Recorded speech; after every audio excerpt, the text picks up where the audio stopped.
Samsung Galaxy S26 Ultra versus Samsung Galaxy S25 Ultra speed test. Let's go ahead and begin this video with the boot up in 3, 2, go, and see which one can get there first. What is up, guys?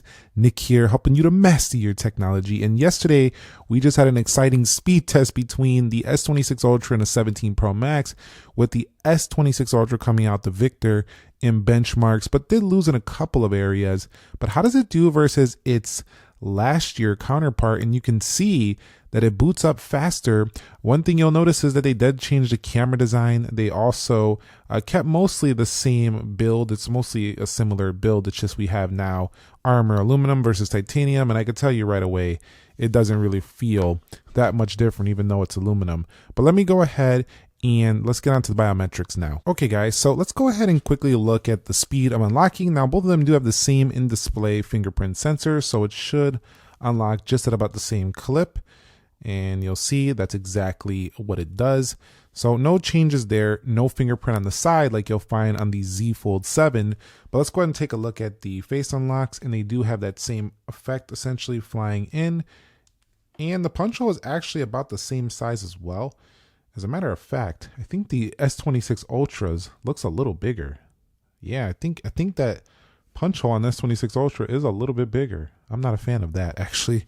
Just noticed that, so that's something I'm gonna point out in my comparison. Not a fan of them making the punch hole a little bit bigger, but you'll see getting into the devices themselves are about exactly the same. So when it comes to software, we are running the One UI 8.5. We are running One UI 8 over there on the latest patch. However, they're still in the beta process, just about to launch soon, the One UI 8.5 for S25 Ultra, but it's available already here on the Galaxy S26 Ultra. And while it changes up a few things, it generally performs about the same. So we can still do this speed test. And if you want, I could run a second episode when the S25 Ultra does get the newest One UI 8.5. But you could see very fast to scroll through.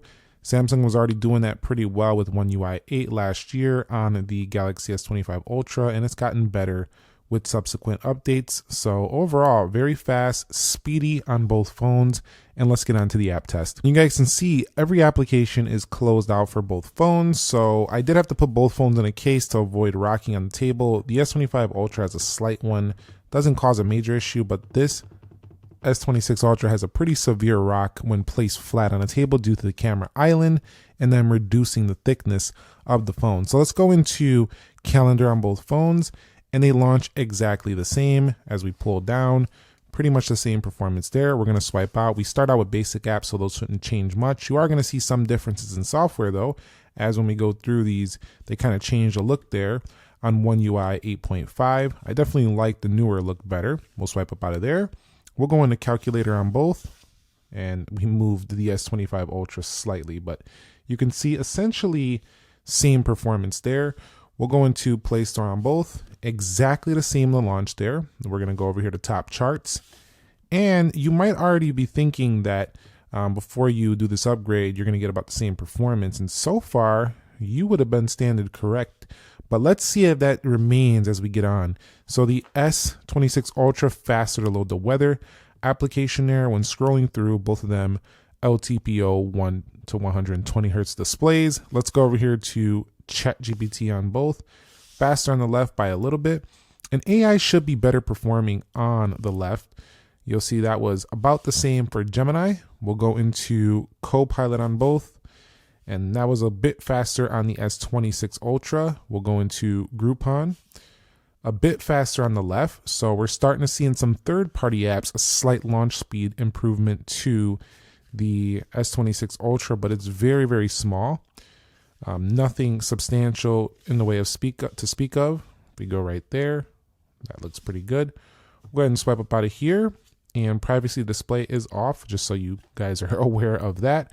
We'll go into X, and I think S26 Ultra, although I might have clicked that a little faster on the S26 Ultra. Anyway, let's just go into Google News here on both, a little bit faster on the right, and we'll go into technology on both. And there we go. As we scroll through, both of them have that same scrolling speed, and we'll swipe up out of here. So if you're noticing so far, S25 Ultra might be the value pick right now if you're not doing a trade-in for S26 Ultra, because those phones are going to come down now, and you could see you're going to get about the same phone experience here. So S25 Ultra now becoming an amazing value. This is what I like about, as the market matures and phones get better, people can go ahead and pick up a yesteryear phone, still have several years of updates left, and have a great phone. The only thing you got to be concerned with is how many cycles did the person put on that battery, because if you get one that was cycled a lot on the battery, or they were bad with their battery habits, then you're going to get their problem. That's the only thing you got to be careful with, is if you're buying like secondhand or you're buying a refurb phone or anything like that. Let's go into RTS and we'll see what happens here. And looks like exactly the same. I was feeling this when I was using the S26 Ultra over the past couple of days so far. I've been feeling this. I've been feeling this very sameness. Let's go into Free Fire here. That's not a bad thing. I called the S25 Ultra the phone of the year, but for those people who have been looking at Samsung as the innovator for all these years and kind of wanted to see, always see Samsung bring more to the table, that was actually faster on S26 Ultra, but that notification pop-up slowed it down. I could show you if we rerun that. But because Samsung was always bringing like the new features first, and they're kind of still the phone with the most features, I feel like people tend to get a little bit less excited when Samsung doesn't really rock the boat. But Samsung has phones that rock the boat, like the Tri-Fold, the Z Fold 7, so they're still doing it, but it feels like they're kind of like been a little bit slower to upgrade these Ultras like to the level they used to, where year over year the upgrades were bigger. And you could say, well, what more can you do? I can already tell you what more you can do. You can make this phone all screen if they can get under display camera technology good enough. Also, you can bring back Bluetooth S Pen. We can also improve the battery size, and cameras also give us a true 10-bit display. So there's plenty of upgrades that can be still done. They can also change the design to look a little bit different, like when they brought the S21 Ultra, and it was definitely a different look. Or was it the S20 Ultra? I don't know which one it was. It was the one that was a little bit different looking than this squared shape. I'm just saying, like, you could switch it up, just kind of make it feel different, so it's a new-ish experience, because lately it's been kind of a same-ish feel. Let's go into Asphalt. That doesn't mean it's bad. The S26 Ultra is fantastic. I love the device so far. It has good battery life, really good cameras, super fast, all the features in the kitchen sink, S Pen on board, and it really is a superstar phone, and you could see with sales already being very strong, it makes sense. Let's go into 3D Mark. But at the end of the day, I still miss the days when every year Samsung phone was significantly more upgraded. So we're going to Speed Test Net, faster on the right, and InShot, faster on neither. So I think this app test showed you what you might have already thought what was going to happen. Probably the same kind of feel, and these aren't really pushing the phones too hard here, but even One UI 8, 8.5, not really substantially different. I would call this basically a draw. There was really nothing to speak of here. And so I guess the only area you're going to really notice it is when the vapor chamber gets a little bit warmer on the S25 Ultra. Maybe you're pushing it to a demanding level, which I don't feel everyone ever gets to that level where it's going to really make the phone lag up or anything.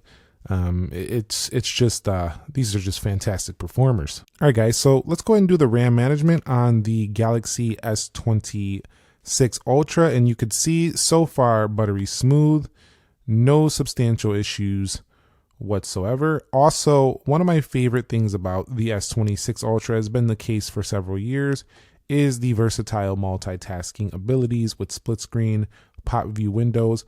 However, it's starting to feel a little bit cramped now that I use Z Fold 7. It seems like the two-screen multitasking is way more useful to me than the single phone slab, but at least it still does it, and it has plenty of power to go ahead and do so, calculating two things at the same time. I feel like on the Z Fold 7, though, I'm using it a little bit more for actual split screen, whereas with the Ultra I use it more just to like grab like a passcode or something from another app to bring it into the next app. But it's still there, and it's still very powerful on the Galaxy S26 Ultra. So the RAM management there, pretty much flawless over there. So it doesn't seem like the need of 16 gigs of RAM is quite a necessity at this point, but it'd still be nice to just up it. So we can say we have 16 gigs of RAM, and it should do better in the long haul. So S25 Ultra pretty much performing the same here as the Galaxy S26 Ultra. We'll go into Subway Surfer City and we'll go over here. News, X, Instagram, Groupon. Some of the animations right there, though, if you're noticing when going back through, they're very non-linear and beautiful in that respect. But I feel like there's some micro stutters occasionally on both of these that you don't really see on some of the Chinese devices.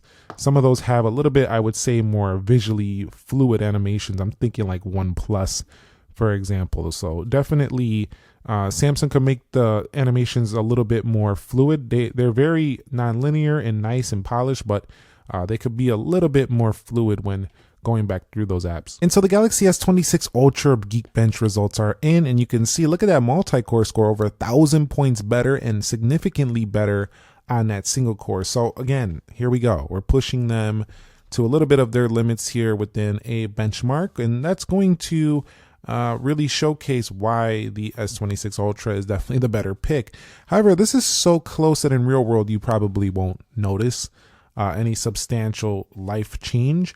I just think it's more like a long-term thing, you know, a long-term play, how long you plan to keep these phones. Of course, if you haven't bought one or the either and you're going for the long haul, of course, just spring for the S26 Ultra. But if you have an S25 Ultra right now, I would say probably hold off and just see what else is coming soon, because this phone is more, I think, upgrades for S24 Ultra users and below, that every 2-year kind of feel. But if people are holding on to their phones longer nowadays, so these phones last an incredibly long time. The S25 Ultra feels nearly like the same product.